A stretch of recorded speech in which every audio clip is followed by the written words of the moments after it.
Olá, pessoal, tudo bem com vocês? Na videoaula de hoje, a gente vai falar sobre economia e sociedade na América Portuguesa. As atividades econômicas na América Portuguesa foram voltadas principalmente para a produção de cana-de-açúcar a partir do século XVII na região Nordeste e a partir do século XVIII para a extração de ouro na região que atualmente corresponde ao estado de Minas Gerais. Ambas as atividades foram feitas com a utilização da mão de obra escrava e deram origem a duas sociedades bastante diferentes uma da outra, porém com uma característica em comum: a profunda desigualdade social e a concentração de renda nas mãos de poucos indivíduos. A cana-de-açúcar, que hoje é um produto extremamente comum e relativamente barato na mesa dos brasileiros, naquela época era um produto extremamente raro porque ele somente era produzido na Índia, né? Então ele era extremamente caro também. E foi por isso que Portugal resolve, então, aproveitar o clima e principalmente o solo da região Nordeste, que eram e são extremamente favoráveis à produção da cana-de-açúcar, para tentar obter um lucro, porque naquele período Portugal já não tinha mais tanto lucro conforme ele já tinha obtido até então no comércio com o Oriente. E como era feita, então, essa produção de cana-de-açúcar no Nordeste? O sistema de produção utilizado no Nordeste era o sistema conhecido como plantation, né? O que caracteriza a plantation?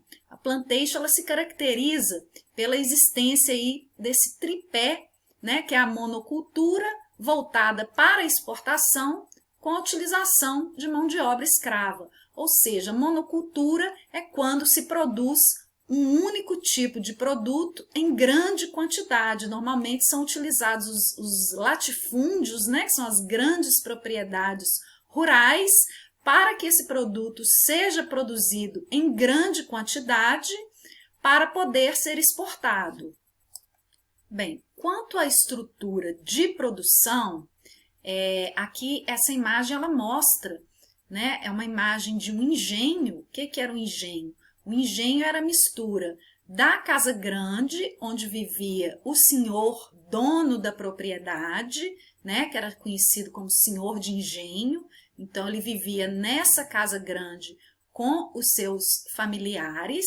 Normalmente os engenhos eles possuíam também uma capela, né, não havia as pessoas não saíam do engenho para ir à cidade. Normalmente as missas, todas as celebrações eram feitas dentro dessa grande propriedade, né? E aqui você tinha também a unidade de produção, que era formada aqui, né, pela moenda, que era o lugar onde a cana-de-açúcar ela era moída, né? Normalmente você tinha também a casa das caldeiras e as fornalhas, que era onde essa cana, o caldo da cana era aquecido e transformado no melaço.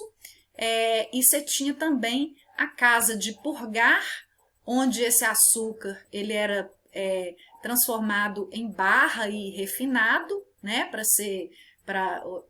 que ele ficasse pronto para ser vendido, né? E aqui também na imagem você está vendo o canavial, que era o lugar onde a cana-de-açúcar era plantada, e também a senzala, que era a habitação dos escravos.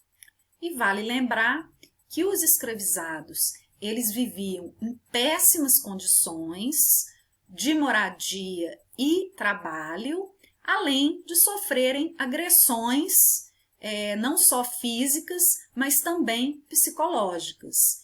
E a mão de obra do escravizado, ela era utilizada não só nos canaviais e na produção da cana-de-açúcar, mas também nos trabalhos domésticos, inclusive como amas de leite, né? Então, as senhoras, esposas dos senhores de engenho, elas não se davam ao trabalho nem mesmo de amamentar os próprios filhos.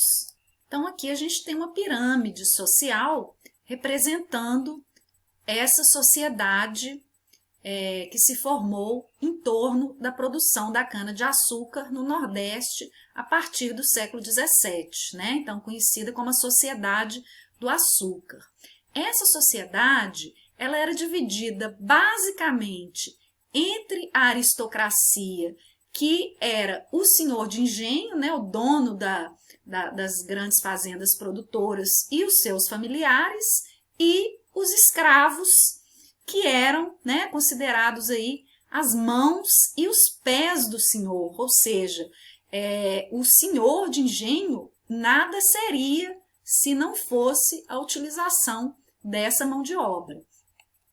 Mas você tinha também algumas camadas intermediárias formadas aí por homens livres, que eram os pequenos prestadores de serviço, normalmente pessoas com pequenas propriedades de terra ou sem terra e que prestavam serviços para o senhor de engenho, ferreiros, carpinteiros, capatazes, etc. Né? Mas a gente pode afirmar que era uma sociedade formada basicamente por senhores e escravizados.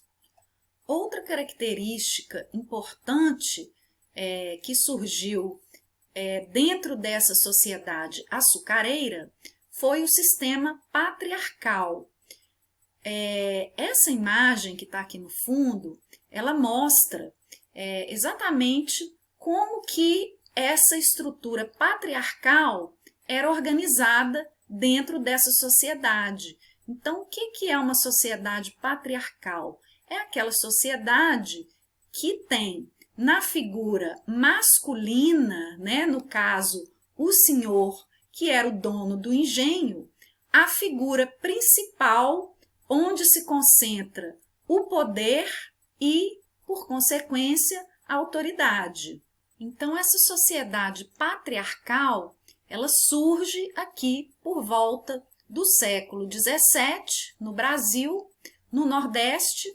É uma sociedade, né, é uma característica da sociedade que foi transferida também mais tarde para a região Sudeste, quando inicia-se a exploração do ouro na região das Minas, e é uma característica que persiste ainda hoje na nossa sociedade, assim como o racismo, que também teve origem na organização social daquele tempo.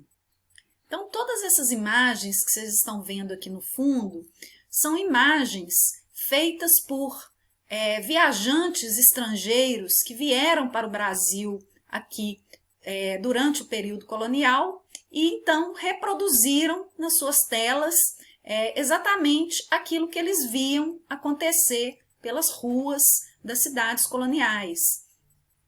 Então, essas imagens, elas mostram claramente como que a elite branca era dotada de grandes privilégios, né, em detrimento da população negra escravizada, né, e isso explica por que boa parte da elite branca atualmente ainda, infelizmente, se acha no direito de ter privilégios em relação a essa população negra descendente de escravos atualmente. É claro que a gente não pode generalizar, né? Mas a gente sabe que é algo ainda muito presente dentro da nossa sociedade.